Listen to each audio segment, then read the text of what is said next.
Good morning class, welcome in your business studies video. Business studies के अंदर हम लोग हमारा चैप्टर डायरेक्टिंग कर रहे थे। डायरेक्टिंग के अंदर हम लोगों ने कम्युनिकेशन टॉपिक उठाया हुआ था और कम्युनिकेशन के अंदर हम लोग हमारा फॉर्मल और इनफॉर्मल कम्युनिकेशन अच्छे से पढ़कर आ चुके हैं। आई होप कि लास्ट वीडियो आपने अच्छे से देख ली होगी कि लास्ट वीडियो के अंदर हम लोगों ने फॉर्मल कम्युनिकेशन, इनफॉर्मल कम्युनिकेशन के नेटवर्क्स पढ़े, फॉर्मल कम्युनिकेशन के टाइप्स पढ़े, उनके एडवांटेजेस, डिसएडवांटेजेस प्लस उनके बीच में डिफरेंस देखा। अब हम आज की वीडियो में कम्युनिकेशन टॉपिक का ही एक सब टॉपिक उठा रहे हैं जो कि है बैरियर्स टू इफेक्टिव कम्युनिकेशन। अब कौन कौन से बैरियर्स आते हैं क्लास? जो नॉइस हम लोगों ने कम्युनिकेशन प्रोसेस में पढ़ा था, वो जो नॉइस हो रही थी, वो जो डिस्टर्बेंस आ रही थी, तो वही चीज़ यहाँ है कि कौन कौन से बैरियर्स हैं जिनकी वजह से इफेक्टिव कम्युनिकेशन नहीं हो पाता है। तो वो बैरियर्स देखने हैं हम लोगों को। 4 बैरियर्स देखने हैं, हमारे 4 बैरियर्स हैं, एक एक करके हम लोग देखते हैं। सबसे पहले बैरियर्स टू इफेक्टिव कम्युनिकेशन है क्या? It is a filtration, misrepresentation of communication may cause misunderstanding, यानी कि कम्युनिकेशन का ठीक तरीके से रिसीवर तक ना पहुंचना जिसकी वजह से मिसअंडरस्टैंडिंग क्रिएट होना। Important for a manager to identify barriers, take measures to overcome these, यानी कि ये जरूरी है मैनेजर के लिए ऑर्गेनाइजेशन के अंदर कि वो सही टाइम पे अपने बैरियर्स को कैच करे कि हाँ, किस बैरियर की वजह से मेरा मैसेज जो है रिसीवर्स तक नहीं पहुंच पा रहा है, ताकि मैं उस बैरियर से ओवरकम होके क्या करूँ, मेजर्स, सही मेजर्स ले सकूँ, सही स्टेप फॉलो कर सकूँ। अब barriers can be divided into different groups. Barriers को डिफरेंट ग्रुप्स में बांटा गया है। पहला है आपका सिमेंटिक बैरियर। सिमेंटिक बैरियर क्या होता है? सिमेंटिक बैरियर क्या कह रहा है, ध्यान से सुनना। When same words and sentences are understood differently by different people, यानी कि वो ये कह रहा है कि जब सेम वर्ड्स और सेंटेंसेस को समझा जाए अलग अलग पीपल्स के थ्रू, यानी कि बोला कुछ है और सामने वाला समझ कुछ रहा है, वो आ जाता है आपका सिमेंटिक बैरियर के अंदर। अब इसको फॉर एग्जांपल देखो, एग्जांपल से समझाती हूँ कि सिमेंटिक बैरियर है क्या। आपका मैनेजर है, मैनेजर ने कहा कि हम अपने परचेज डिपार्टमेंट का जो बजट है उसको इंक्रीज करेंगे, परचेज डिपार्टमेंट के बजट को हम लोग बढ़ाएंगे। मैनेजर ने तो अपनी तरफ से कहा कि हम लोग परचेज डिपार्टमेंट के बजट को बढ़ाएंगे, मतलब कि हम लोग मशीनरीज परचेज करेंगे, और ज्यादा मशीनरी परचेज करेंगे, प्रोडक्शन करेंगे।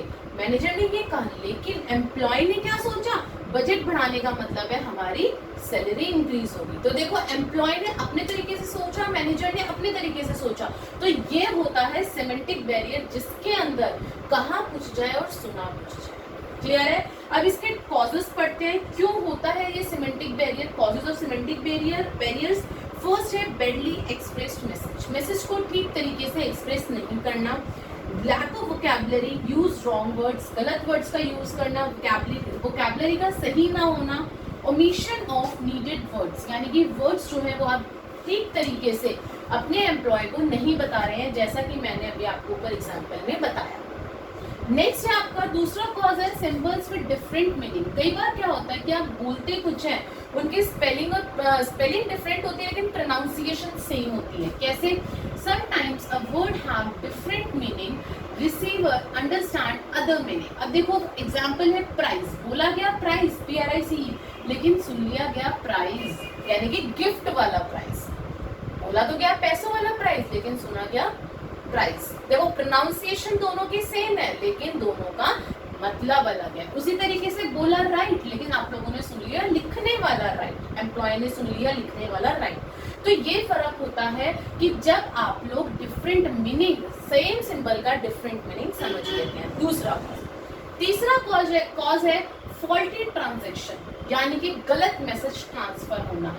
Sometimes workers do not understand the language use by the manager. कई बार क्या होता है कि जो एम्प्लॉय होता है वो मैनेजर क्या लैंग्वेज यूज कर रहा है उसे नहीं समझ पाता है। जैसे wrong transaction, wrong transfer of message, यानी कि ट्रांजैक्शन जो है वो गलत कही गई है जिसकी वजह से मैसेज जो है वो गलत ट्रांसफर हो गया है। ये होता है फॉल्टी ट्रांजैक्शन। आगे बोलती हूँ, लैंग्वेज उसने कुछ और यूज करी है और वो बताना कुछ और चाह रहा था।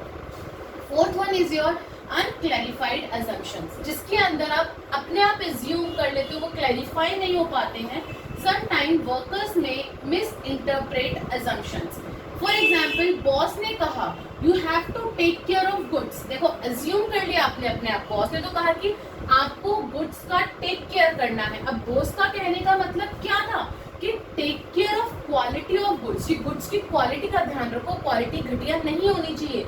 लेकिन एम्प्लॉय ने क्या सुन लिया, कीप द गुड्स सेफली, यानी कि गुड्स को सेफली रखो। हो गया ना फर्क दोनों में? समझ में आ रहा है अच्छे से एग्जांपल्स के थ्रू जो मैं बता रही हूँ? अनक्लैरिफाइड एजम्पशन, आपने कुछ और सोचा जबकि बॉस का कहने का मतलब कुछ और था। Next, your causes technical jargon. Technical jargon के अंदर क्या बोल रहे हैं कि आपके पास स्पेशलाइज्ड एक्सपर्ट्स होते हैं जो आपको सिखाते हैं, बताते हैं, मैनेजर्स। यूज टेक्निकल वर्ड्स, वो लोग कई बार टेक्निकल वर्ड्स यूज करते हैं। हम जैसे अकाउंट्स में आप लोग ड्राइंग्स यूज करते हैं। ड्राइंग क्या होता है? ड्राइंग आपका एक अकाउंट्स का वर्ड है, आपकी ड्राइंग बनाने वाली ड्राइंग्स नहीं होती हैं।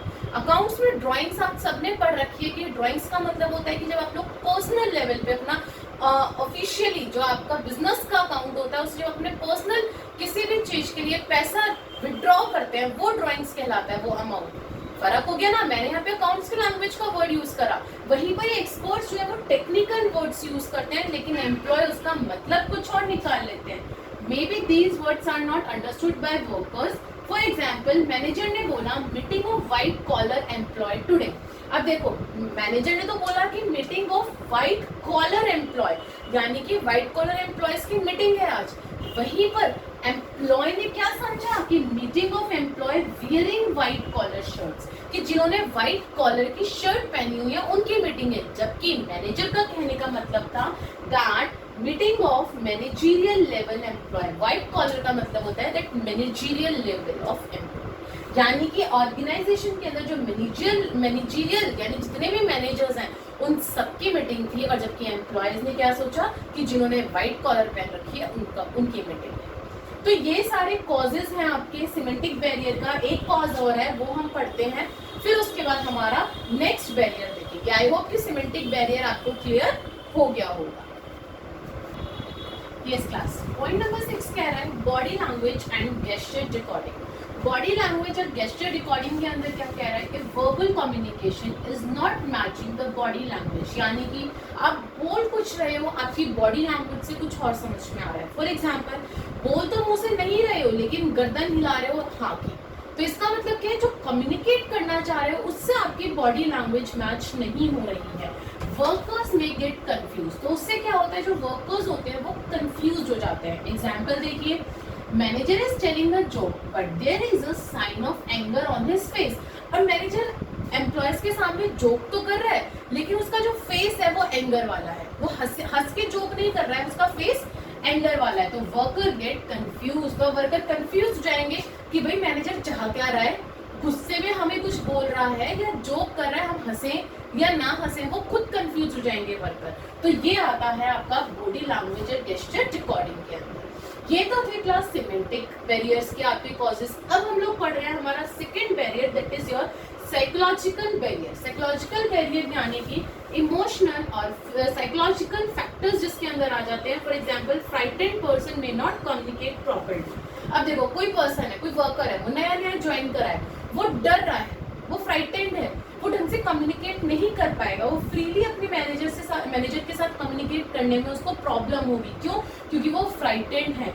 And angry person may not receive communication effectively. और हमेशा जो पर्सन गुस्से में रहेगा उसके साथ कम्युनिकेशन कभी भी आप अच्छे ढंग से नहीं कर पाओगे। अब इसके कॉजेज देखते हैं। कॉजेज क्या क्या है साइकोलॉजिकल बैरियर के? पहला, प्री मैच्योर इवैल्यूएशन, यानी कि आप प्री मैच्योर इवैल्यूएशन का मतलब होता है क्लास कि आप लोग सेंडर के मैसेज देने से पहले ही आप लोग कह दो कि नहीं नहीं ठीक है मुझे समझ में आ रहा है तुम्हें क्या कहना है। तो ये होता है प्री मैच्योर, यानी कि पूरी बात खत्म होने से पहले अपने आप इवैल्यूएट कर लेना, सामने वाले को जज कर लेना कि हाँ मुझे पता है तुम क्या कहोगे। देखिए, when receiver evaluate message before sender complete message, जब रिसीवर जो है वो पहले ही इवैल्यूएट कर ले, जज कर ले कि मैसेज क्या है सेंडर के मैसेज कंप्लीट करने से पहले। he may have personal problem with sender, ये तब होता है जब हो सकता है रिसीवर को सेंडर से कोई पर्सनल प्रॉब्लम, उस केस में कहा हाँ ठीक है मुझे समझ में आया तुम्हें क्या कहना है, जाओ जाओ यहाँ से। तो ये एक तरह से कम्युनिकेशन बैरियर है आपका, that is your premature evaluation. Second is your lack of attention, जब आप लोग अटेंशन पे नहीं कर रहे हैं, मैनेजर जो है वो अटेंशन पे नहीं कर रहा है। When does not pay attention to message, जब रिसीवर जो है अटेंशन पे नहीं कर रहा है मैसेज के through, that communication becomes ineffective, उस केस में कम्युनिकेशन इनफेक्टिव हो जाता है। कैसे एग्जाम्पल देखिए, worker is giving suggestion but manager is busy in file, did not pay attention. अब देखो एम्प्लॉय जो है वो मैनेजर के रूम में गया कि हाँ भाई मेरे पास एक सजेशन है प्रोडक्शन इंक्रीज करने का, हम लोग ऐसे करेंगे, वो अपना सजेशन दे रहा है। वहीं पे जो मैनेजर है वो अपने फाइल में लगा हुआ है, वो उसकी बात नहीं सुन रहा, उसे वो ये सोच के बैठा है मैनेजर, अरे भाई छोड़ो ना, 10 बार सजेशन देके जाता है, कौन सा इनके सजेशन से कुछ फर्क पड़ता है। तो इससे क्या होगा, वो अटेंशन पे नहीं कर रहा है, तो ये कम्युनिकेशन बैरियर के अंदर आता है, that is your lack of attention. Next is your loss of transmission and poor attention. इसके अंदर क्या बोल रहा है, when information pass through various level, जब मान लो टॉप लेवल ने एक रूल निकाला, टॉप लेवल के पास गया, मिडिल के पास गया, लोअर के पास गया, सुपर, कितने लेवल्स को पास करते हुए इंफॉर्मेशन आपके पास आ रही है, results in filtering and loss of information. उस बीच में क्या होगा, कुछ लोग अपनी 2 की 4 लगाएंगे, कुछ लोग 4 से 3 कर देंगे, फिर वो 3 से 6 हो जाएगी, 6 से 7, तो क्या हो रहा है, ये फिल्ट्रेशन हो रही है। कुछ मैसेज ऐसा भी है जो छूट जा रहा है बीच में, प्रॉपर इंफॉर्मेशन आपके पास नहीं आ पा रही है। Oral communication, manager may not be able to retain all information for longer time. जब ओरल कम्युनिकेशन होती है तो उस केस में मैनेजर भी एक इंसान ही है, ह्यूमन बीइंग है, जो कि भूल जाता है, वो लंबे टाइम तक किसी भी इंफॉर्मेशन को याद नहीं रख पाता है, तो इसीलिए रिटन कम्युनिकेशन होना जरूरी है। ये है आपका लॉस ऑफ ट्रांसमिशन, भूल जाना या फिर अटेंशन ढंग से पे नहीं करना, अटेंशन का पुअर होना, कि वो इन्फॉर्मेशन ही रिटेन कर रहा है, यानी कि इन्फॉर्मेशन को ही भूल जा रहा है जो इन्फॉर्मेशन उसे बताई गई थी। Next is your distrust. Distrust नाम से पता चल रहा होगा कि ट्रस्ट नहीं है। डिस्ट्रस्ट के अंदर बोल रहा है, distrust between communicator and receiver, they both do not give importance to information exchange between them।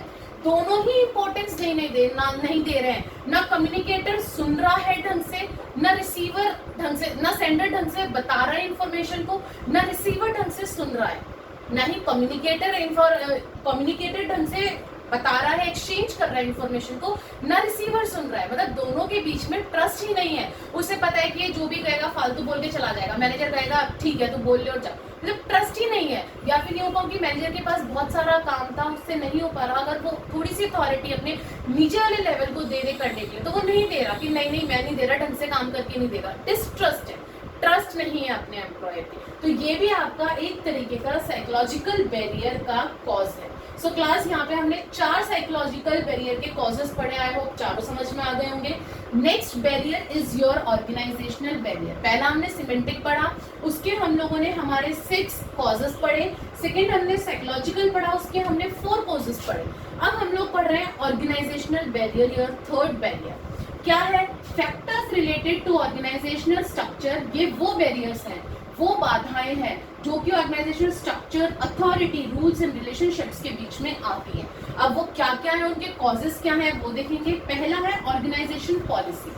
Policy के अंदर क्या आ जाएगा, organisation does not encourage free flow of information. Organisation क्या करती है ना, वो ऐसे ही सारी इंफॉर्मेशन अपने सारे लेवल को नहीं बताती है, वो सेंट्रलाइज्ड रहती है।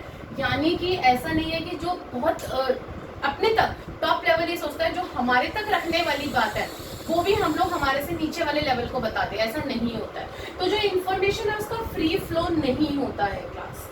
Next, information remained at top level only, lower level may not be able to communicate freely। वही बात बोल रहा है ऊपर वाली की इंफॉर्मेशन जो है वो टॉप लेवल तक रहती है, लोअर लेवल तक वो कम्युनिकेट नहीं करते हैं, may not able be communicate freely, वो आसानी से कम्युनिकेट नहीं करते हैं लोअर लेवल के साथ। क्यों? क्योंकि कुछ ऐसी पॉलिसीज होती हैं हमारी कंपनी की, हमारी ऑर्गेनाइजेशन की, जो हम लोग लोअर लेवल को नहीं बता सकते। तो ये पहला कॉज था आपका ऑर्गेनाइजेशन बैरियर का, ऑर्गेनाइजेशन पॉलिसी। बाकी के कॉजेस देखिए आगे।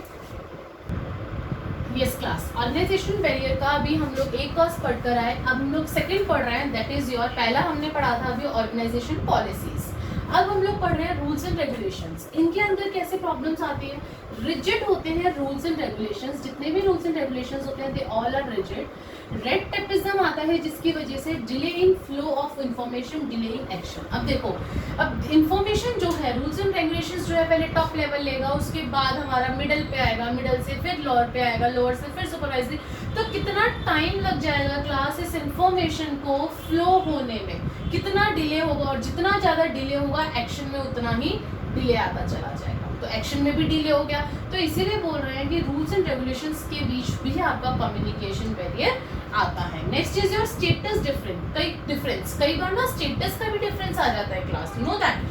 कैसे आता है देखिए, status difference, higher level employ does not share information with lower level employ because, क्यों शेयर नहीं करते, he may feel how would they know about higher level job who are they to give who are they to give him suggestion।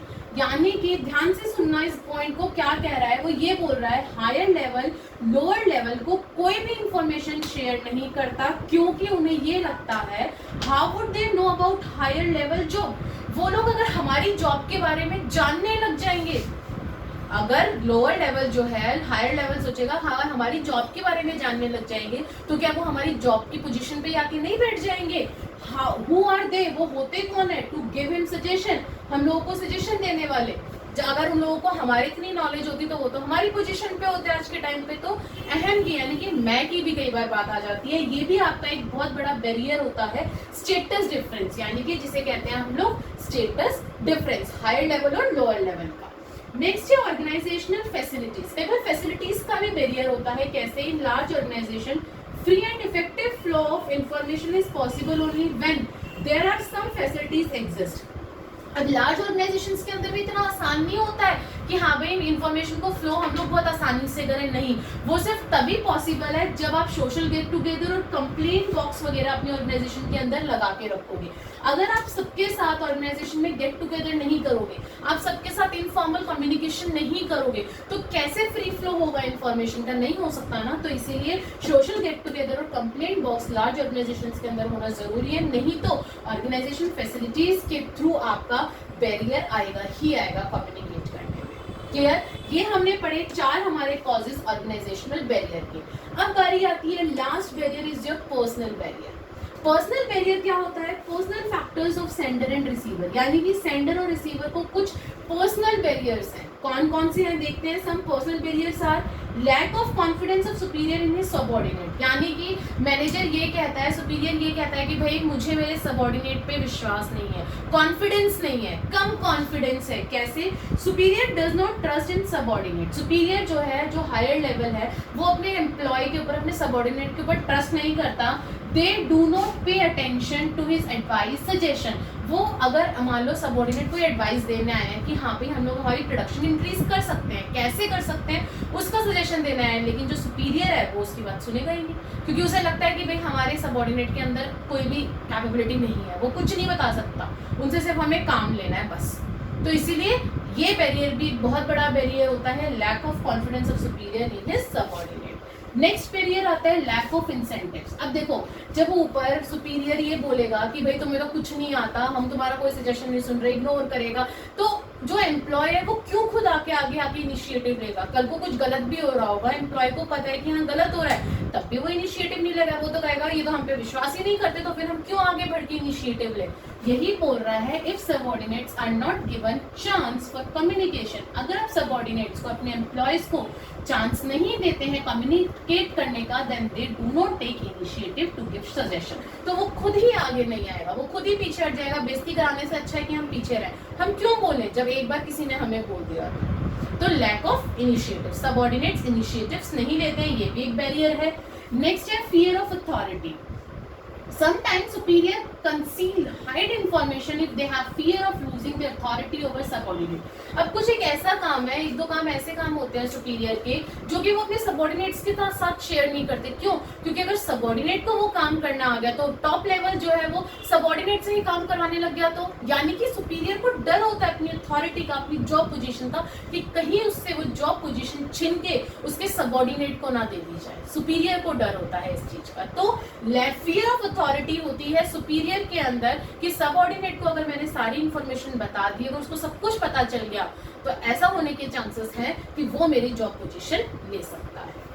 Next is your unwillingness to communicate. Sometimes employees are unwilling to communicate with superior if they feel it may negatively affect their own interest. कई बार क्या होता है कि खुद subordinate जो है ना, superior बहुत अच्छा है, सुपीरियर कम्युनिकेट करना चाहता है, लेकिन सबॉर्डिनेट के अंदर से खुद से होता है कि वो बात ही नहीं कर पाता है। सबॉर्डिनेट खुद अनविलिंग होता है सुपीरियर के साथ बात करने में, उसके खुद के अंदर नेगेटिव एक क्या कहते हैं आपका इफेक्ट पड़ता है कि हाँ भी उसको खुद का इंटरेस्ट नहीं करता कि मैं जाके सुपीरियर से कुछ कम्युनिकेट करूं। सो क्लास, ये मैंने आपको टोटल बैरियर्स बताए हैं। हम लोगों ने 4 बैरियर्स देखे थे हमारे, semantic, organisational, semantic barrier, psychological barrier, organisational barrier and last is your personal barrier. हमने 4 बैरियर्स देखे। सिमेंटिक में अगेन 6 कॉजेज देखे थे, साइकोलॉजिकल में 4 कॉजेज देखे, ऑर्गेनाइजेशनल के अंदर हम लोगों ने 4 कॉजेज देखे, पर्सनल के अंदर हम लोगों ने 4 कॉजेज देखे। आई होप कि ये सारे आपको समझ आ गए होंगे।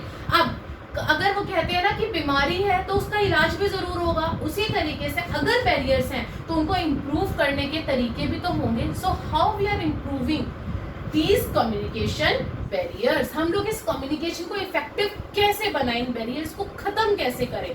तो सबसे पहला पॉइंट है clarify the idea before communication. Communicate करने से पहले आप खुद अपने माइंड में आइडिया को क्लैरिफाई करो। देखो जो आप बोलने जा रहे हो क्या वो सही है या गलत है। So sender must be clear what he wants to communicate. Sender को खुद को क्लियर होना चाहिए कि वो क्या कम्युनिकेट कर रहा है अपने रिसीवर को, क्या बता रहा है वो। Message should be encoded in simple language. Message हमेशा सिंपल लैंग्वेज में होनी चाहिए। अब मुझे पता है कि आप लोगों को हिंदी ज्यादा अच्छे से समझ में आएगी एज कम्पेयर टू इंग्लिश। अगर मैंने इंग्लिश में लेक्चर दिया तो आप लोगों को कहीं ना कहीं समझने में प्रॉब्लम आएगी, तो फिर मेरा समझाने का, मेरा पढ़ाने का मोटिव पूरा नहीं हुआ। लेकिन मेरा मोटिव है कि मेरी क्लास को समझ में आना चाहिए, मेरे बच्चों को समझ में आना चाहिए जो मैं समझाऊं। तो मैं ऐसी सिंपल लैंग्वेज एनकोड करूं जिससे कि आप लोगों को समझने में, रिसीवर को समझने में प्रॉब्लम ना हो, so that receiver is able to understand it easily. तो ताकि जो रिसीवर है वो इजीली बात को समझ सके। ये तो था पहला। दूसरा, आप क्या कैसे इफेक्टिव बनाओगे अपने कम्युनिकेशन को। Second is your communicate accordingly to need of receiver. आप रिसीवर को उसके तरीके से समझाओ ना, आप अपने तरीके से क्यों समझाते हो। जो रिसीवर चाहता है, रिसीवर के नीड, उसके अकॉर्डिंगली, उसकी नीड के अकॉर्डिंगली उसे समझाओ। कैसे? मस्ट कीप इन माइंड, हमेशा अपने माइंड में रखो that message which we send to receiver, जो हम रिसीवर को मैसेज सेंड कर रहे हैं, should be value to receiver, वो हमेशा रिसीवर के वैल्यू के लिए हो। वो रिसीवर को ये समझाए कि हाँ वो उसके लिए कितना इम्पोर्टेंट है। Must select the words according to education level of receiver, और रिसीवर को उसके एजुकेशन लेवल के हिसाब से समझाओ। ऐसा नहीं है जैसे अभी हमने एग्जाम्पल उठाया था व्हाइट कॉलर वाला, कि हाँ जो एम्प्लॉय है वो तो ये समझ बैठे कि जिन्हों व्हाइट कॉलर पहनते हैं शर्ट उनको बुलाया है, क्योंकि उनकी एजुकेशन लेवल वहां तक की नहीं है, उनका अंडरस्टैंडेबल लेवल वहां तक का नहीं है। तो इसीलिए हमेशा एक सेंडर को उसी लैंग्वेज को, उसी एजुकेशन लेवल को यूज करना चाहिए जो रिसीवर का होता है। ये हमने 2 देखे हमारे, किस तरीके से हम लोग हमारी कम्युनिकेशन को इफेक्टिव बनाते हैं। 2 पॉइंट्स देखे, अब आगे बाकी के पॉइंट्स देखते हैं। यस क्लास, अभी हम लोग हमारे 2 पॉइंट देख कर आए। आई होप दोनों आपको समझ आ गए होंगे कि किस तरीके से हम लोग हमारे कम्युनिकेशन को इफेक्टिव कम्युनिकेशन बना सकते हैं, कि हमें हमेशा रिसीवर के हिसाब से उसे समझाना चाहिए, उसकी लैंग्वेज उसी हिसाब से होनी चाहिए। सिंपल लैंग्वेज यूज करो ताकि रिसीवर इजीली समझ जाए। नेक्स्ट पॉइंट बोल रहा है consult others before communicating. Communicate करने से पहले हमेशा कंसल्ट करो। कैसे? Before transfer of message, message transfer करने से पहले to received sender should consult other, because if plans are made in consultation with employee they will accept it and also cooperate it। अब अगर मैं आपके साथ कॉपरेट करके चलूँ, मैं आपसे पूछूं कि आपको कौन सा सब्जेक्ट पढ़ना है, कौन सा टॉपिक पढ़ना है, तो आप लोग भी मेरे साथ कॉपरेट करोगे और आप लोग अच्छे से पढ़ोगे, समझोगे। उसी तरीके से ऑर्गेनाइजेशन के अंदर होता है। क्लास के ऑर्गेनाइजेशन के अंदर अगर आप एम्प्लॉयज से कंसल्ट करोगे अपने प्लान्स को, तो एम्प्लॉयज भी उसे एक्सेप्ट भी करेंगे और उसे कॉपरेट भी करके चलेंगे आप लोगों के साथ। तो इसीलिए कहा जाता है कि हमेशा कम्युनिकेट करने से पहले you have to be consult with your employees और विद योर सबऑर्डिनेट्स। इस चीज को याद रखना अगर आपको अपनी कम्युनिकेशन को इफेक्टिव बनाना है तो। Use of proper language, tone etcetera. हमेशा कम्युनिकेट जब भी करो एक प्रॉपर लैंग्वेज यूज करो, एक प्रॉपर टोन यूज करो। तू धड़ाके से कभी बात मत करो अपने एम्प्लॉयज से, वो आपकी कभी नहीं सुनेगा, वो ईगो पे ले जाएगा। लेकिन आप उसे तमीज से बात करोगे वो हमेशा सुनेगा। Sender should select proper words, tone and content of message carefully. हमेशा उसकी लैंग्वेज और टोन संभाल के होनी चाहिए सेंडर की. ये नहीं कि वो बोल रहा है नहीं करो करना है, ऐसे नहीं होना चाहिए. तो जो एम्प्लॉय होगा वो भी अपनी ईगो पे बात ले जाएगा. क्यों करूं मैं, जब अपना काम इतने उससे करवा रहा है तो मैं क्यों करूं, क्यों सुनूं मैं इसकी. कभी नहीं होता. Next, words used should not offer the sometimes of listener. ऐसा मत करो कि जो वर्ड्स यूज किए जा रहे हैं वो लिसनर को सुनने में प्रॉब्लम हो. ऐसा नहीं होना चाहिए. सो आपके वर्ड्स, लैंग्वेज और टोन हमेशा सही होनी चाहिए. अगली मैं बात करूं प्रॉपर फीडबैक. हमेशा प्रॉपर फीडबैक हो. Communication complete when receiver understood message. Communication तभी कंप्लीट होगा जब रिसीवर आपकी बात समझ जाएगा. अगर रिसीवर ने आपकी बात नहीं समझी, अगर आपको फीडबैक नहीं मिला तो इट मीन्स आपका कम्युनिकेशन प्रोसेस कंप्लीट नहीं हुआ. ये चीज मैंने कम्युनिकेशन प्रोसेस में भी आपको समझाई थी. So sender must get proper feedback to make sure that receiver understand the message in same way as sent by sender. तो sender जो है उसको वो हमेशा चाहेगा कि मुझे proper feedback मिले. जो भी चीज़ मैंने receiver को समझाई है, जो message मैंने receiver को समझाया है, वो उसे अच्छे से समझ में आ जाए. तभी उसका communication process जो है वो complete होगा और आपका communication जो है वो एक effective communication बन पाएगा. क्लियर है? नेक्स्ट है फॉलो अप कम्युनिकेशन. कम्युनिकेशन को हमेशा फॉलो अप करो. कैसे? There should be a proper follow up of information given by manager to subordinate. कोशिश ये करो कि हमेशा जो भी आप कम्युनिकेशन आपको क्या कहते हैं, जो आपका सुपीरियर है वो दे रहा है, जो मैनेजर जो भी इंफॉर्मेशन आपको दे रहा है, आप हमेशा उसे फॉलो अप करो. ताकि अगर आप उसका कहना मानोगे तो कम्युनिकेशन अपने आप अच्छा बना रहेगा. कहना नहीं मानोगे तो कम्युनिकेशन अच्छा नहीं होगा. तो इसीलिए you have to be follow up the message और the information given by the manager. Next is a good listener. हमेशा एक गुड लिसनर बनो. सिर्फ बोलते नहीं रहना चाहिए. अगर आप गुड लिसनर बनोगे तभी सामने वाला, अगर आप सामने वाले की सुनोगे तभी सामने वाले आपकी सुनेगा. यही चीज होती है that sender must also listen to receivers words patiently and with carefully attention. हमेशा सेंडर को भी, अगर आप सेंडर हैं तो आपको भी हमेशा अपने रिसीवर की बात को सुनना चाहिए और उसको समझना चाहिए अटेंशन पे करके. It solve many problems in organization and improve superior subordinate relation. और इससे क्या होता है कि जो subordinate और superior का relation होता है वो improve होता है. अब कोई गलत फहमी हो गई superior को, करा किसी और ने, नाम आपका आ गया. अब जब तक आप उसे बताओगे, अब वो आपकी सुनेगा ही नहीं. अगर sender जो है वो नहीं सुन रहा, वो good listener नहीं है, उसने आपकी एक भी बात नहीं सुनी, तो प्रॉब्लम सॉल्व होगी नहीं होगी. और इन केस अगर उसने आपकी प्रॉब्लम को सुना, समझा, अटेंशन पे करी आपने जो बोला उन वर्ड्स के ऊपर, तो उसे समझ में आएगा कि हाँ मैं गलत था, मैंने गलत एम्प्लॉय को डांट दिया, डांटना मुझे किसी और को चाहिए था, पनिश मुझे किसी और को करना था, पनिश मैंने किसी और को कर दिया. तो गलती किसकी निकली? मैनेजर की निकली. तो इसीलिए हमेशा एक गुड लिसनर भी बनो साथ ही में जब आप कम्युनिकेट करते हो. तो next is your open mind. Mind हमेशा खुला रखो. जब भी बात चाहे सुनो और चाहे करो, चाहे बताओ. Both parties must have open mind, should not hide withhold information for their personal interest. कभी भी कोई भी इंफॉर्मेशन मत छुपाओ अपने पर्सनल इंटरेस्ट के लिए. ऐसा नहीं कि आप अपने इंटरेस्ट के लिए दूसरे का नुकसान कर दो, ऐसा मत करो. Should not react before listening full message. और कभी भी पूरा मैसेज सुनने से पहले रिएक्ट मत करो. अगर आपको एक अच्छा मैनेजर बनना है, अगर आपको ऑर्गेनाइजेशन अच्छी रन करनी है, तो कभी भी सामने वाले की बात पूरी सुनने से पहले मत काटो. कभी मत काटो. पहले सामने वाले की सुनो, फिर उसके बाद कोई जाके आप अपना क्या कहते हैं डिसीजन लो. क्लियर है? That is your open mind. Next is your completeness of message. Message को कंप्लीट करो. कंप्लीट सुनो, कंप्लीट बोलो मैसेज को.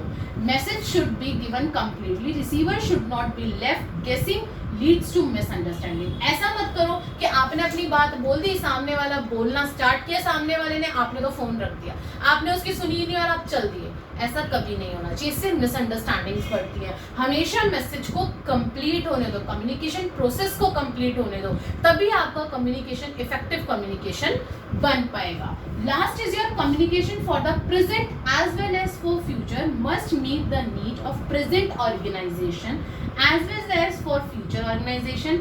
There must be consistency in the past, present and future communication. हमेशा कम्युनिकेशन हर किसी के साथ इतना अच्छा रखो कि हाँ प्रेजेंट में तो हमें ऑर्गेनाइजेशन के अंदर सबके साथ कम्युनिकेशन अच्छा रखना ही है, लेकिन आप फ्यूचर में भी किसी के साथ क्यों बिगाड़े। हमेशा ये ध्यान में रखो कि जो कम्युनिकेशन आप आज की डेट में कर रहे हो वही कम्युनिकेशन अच्छा रहे आपका आगे in future organisation. Must meet the need of present organization as well as future organization. There must be consistency in the present, past and future communication. So class, आज आपका ये चैप्टर भी खत्म। हमने सीखा कि डायरेक्टिंग, अब हमें डायरेक्ट कैसे करना है। पहले हमने ये सीखा कि मैनेजमेंट होता क्या है, फिर हमने ये सीखा क्लास की कौन से प्रिंसिपल्स हमें अपने मैनेजमेंट को चलाने के लिए हमें पता होने चाहिए। फिर उसके बाद हमने देखा एनवायरनमेंट कैसा होना चाहिए आपके बिजनेस के लिए, क्लास कौन सा एनवायरनमेंट आपको सूट करता है आपके बिजनेस को। फिर हमने प्लानिंग करनी सीखी कि हाँ अब हमें प्लान करना है, क्या हमें बनाना है, कैसे करना है। ऑर्गेनाइज, हमने अपना एक फ्रेमवर्क बनाया, हमने स्ट्रक्चर रेडी करा हमारे बिजनेस के लिए। फिर हमने स्टाफिंग करनी स्टार्ट करी, लोगों को बुलाना स्टार्ट करा, रिक्रूट करा, उन लोगों को रखा अपनी कंपनी में।